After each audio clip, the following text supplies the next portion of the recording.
안녕하세요. 오늘은 캐쇼를 진행을 하면서 여러 출전자분들께서 핸들링을 하실 때 어떻게 준비를 하셔야 되는지에 대해서 좀 설명을 드리려고 동영상을 찍게 되었습니다. 자, 오늘 핸들링을 어떻게 하는지에 대해서 설명을 드릴 때 수고를 해줄 조교인 바미라고 합니다.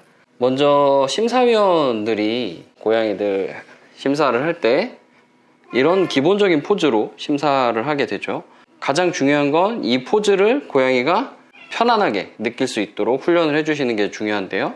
뒷발은 반드시 땅에 닿게 하시는 게 중요합니다. 고양이가 가만히 있는 상태에서 앞쪽에 간식을 주신다든지 아니면 이렇게 해서 가만히 있으면 놔주고 좀 쓰다듬어 주시던지 간식을 주시던지 해서 좋은 기억을 가질 수 있도록 도움을 주시는 방법을 사용을 하시는 게 좋고요. 그리고 두 번째로 이렇게 공중으로 드는 이런 자세가 있죠. 이 자세 역시 한 5초 정도 가만히 있게 한 다음에 얘가 움직이지 않고 가만히 있으면 내려놓고 간식을 주신다든지 쓰다듬어 주시다든지 하시면서 좋은 기억을 받게 하시면서 훈련을 시키셔야 돼요. 쇼캣이라고 생각을 하신다면 이 훈련은 생후 1달 반에서 2달 사이부터 시작을 하시는 게 좋고요. 왜냐면 그 시기가 사회화 형성에 가장 중요한 시기이거든요. 그래서 그 시기에 이러한 핸들링을 해서 이 핸들링 자체에 거부감이 없게 만들어 주시면 나중에 커서도 핸들링을 하시는데 큰 무리 없이 핸들링을 하실 수가 있으실 거예요. 바미 같은 경우도 제가 핸들링을 좀 늦게 시작을 했는데요.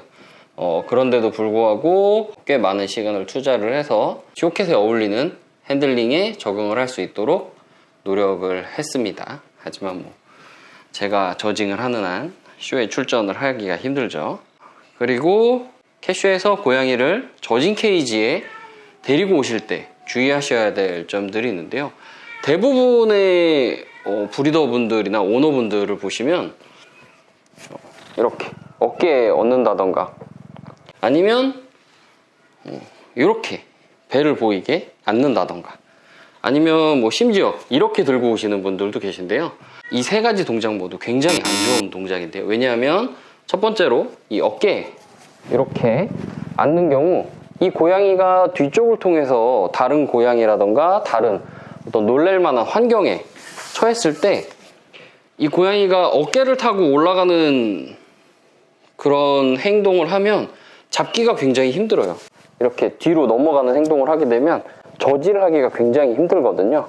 그래서 굉장히 위험하고 안 좋은 방법이고요. 그리고 두 번째로 이렇게 안고 가시는 분들이 계신데 물론 이 자세를 좋아하는 고양이들도 있을 수 있겠지만 기본적으로 고양이들 자체가 이렇게 배를 보이고 앉는 자세를 별로 안 좋아해요. 지금 바미도 굉장히 싫어하는 모습을 보실 수 있었죠. 하지만 이 자세 굉장히 편안해하죠. 그리고 두 번째로 이렇게 들고 다니는 자세, 당연히 굉장히 안 좋은 자세죠. 최소한 이렇게 엉덩이를 받치셔야 되는데 마찬가지로 이 방법도 그렇게 썩 좋은 자세는 아니에요. 가장 이상적인 자세라고 하면 이렇게 쇼잉이 자세를 취하면서 옆구리에 골반을 끼고 이렇게 하면서 쓰다듬어 주면서 가시는 걸 가장 추천드려요. 만약에 이 아이가 예민한 아이다 라고 하면 앞으로 지나가면서 다른 고양이랑 마주칠 때 고개를 틀거나 시야를 막아서 다른 고양이랑 마주쳐서 성격을 망치는 그런 불상사를 방지할 수도 있고요. 그 다음에 뒷다리 골반 부분을 이렇게 잡았기 때문에 이 아이가 앞으로 뛰어나가지를 못해요.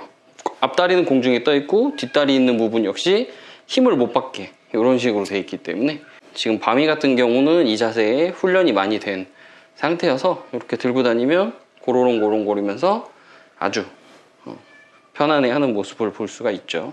그래서 캐쇼에 출전하실 때 유의하셔야 될 포인트 2가지, 쇼잉 할 때 쇼잉 포즈와 그리고 고양이를 저징 테이블에 데리고 가실 때 운반하는 자세에 대해서 말씀을 드렸어요. 그리고 물론 쇼캣은 성격이 굉장히 좋아야 돼요. 이 성격이 좋아야 되는 문제가 물론 저지들을 공격하고 그러면 당연히 심사를 못 받으니까 문제가 되겠죠. 하지만 그것 말고도 성격이 좋아야 이 아이의 모든 것을 만져보고 심사를 할 수가 있어요. 고양이를 심사할 때 가장 중요한 것들을 보면 골격을 확인을 해봐야 돼요. 이렇게 볼 때 이 아이는 코가 약간 휘어있는 것처럼 보일 수 있지만 골격을 만져보면 거의 스트레이트에 가까운 골격을 가지고 있는 걸 볼 수 있고요. 그 다음에 이빨도 이렇게 확인을 해볼 수 있어야 되고요. 물론 이빨 확인하는 걸 굉장히 싫어하죠. 남자애 같은 경우에는 고환도 만져봐야 돼요. 물론 저지들도 굉장히 싫어하는 것 중에 하나지만 고환도 만져봐야 되고, 꼬리에 골격 이상이 없는지 꼬리 끝까지 세세하게 만져볼 수 있을 정도로 고양이가 협조를 해줘야 돼요. 그게 안 되면 이 아이가 앞만 좋은 아이라도 어딘가에 문제가 있을 가능성이 있잖아요. 저지분들이 직접 체크를 해보지 못했다면.